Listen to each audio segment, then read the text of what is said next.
We are in Battambang province to meet Davy Tith, who's devoted most of her life to the victims of Pol Pot's regime and to help her country on the path to reconciliation. In the small commune of Treng, Davy Tith is a popular figure. This couple's life has changed since they met her a few years ago.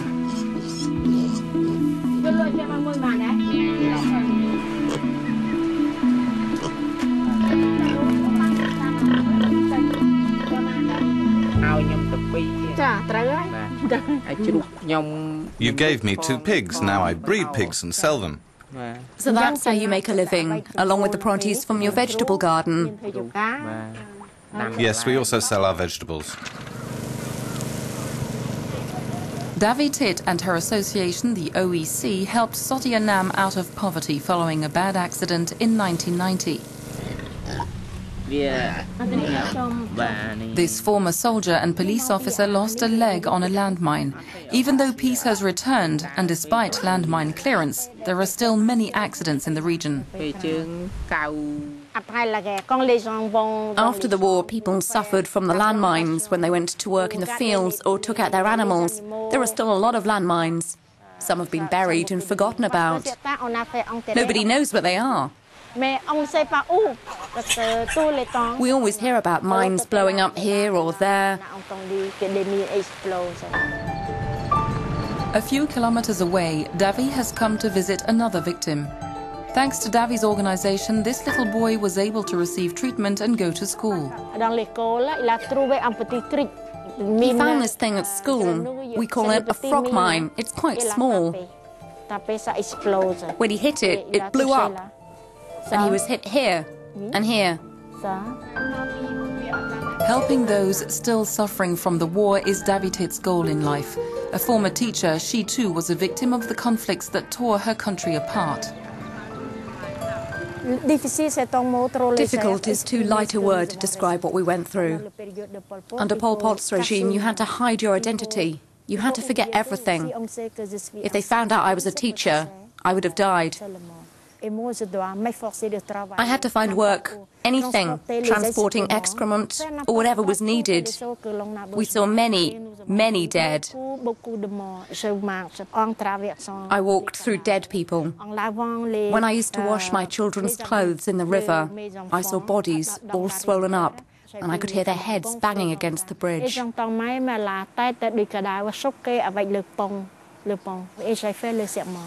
That's when I swore. I said, I'm alive, and in my life I will do all I can to help others. According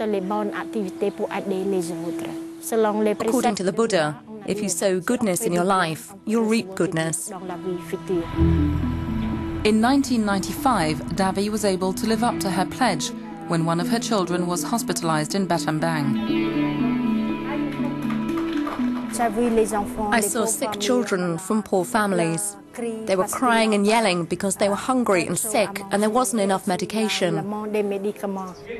A translator working for international organizations, she left her job to work full-time helping children suffering from dengue fever, malnutrition or victims of landmines. She set up her own organization, Operation Children of Cambodia. Some of them have grown up. Sometimes I meet them, but I don't recognize them. They say, "You saved my life." That's my reward.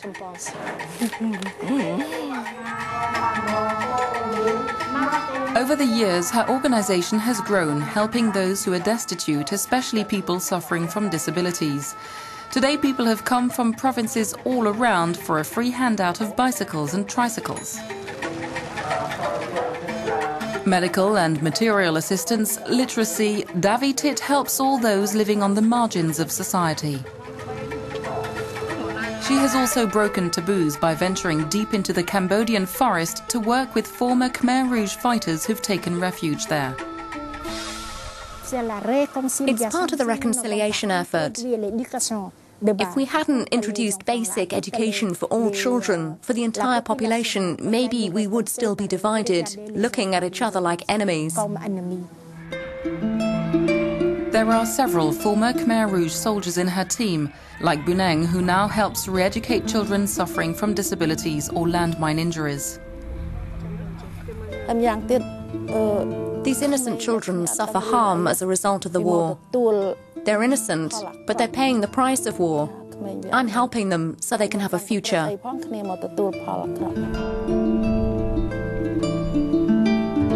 Healing the wounds of war is a goal which doesn't allow you to take sides, says Davy.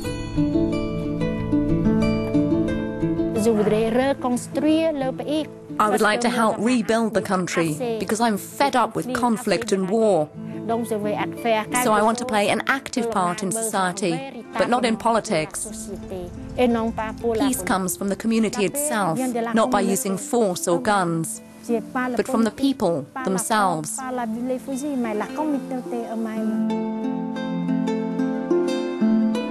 Next week, in our final report from Cambodia, we meet Somali and her fight against one of the country's worst scourges, sexual slavery.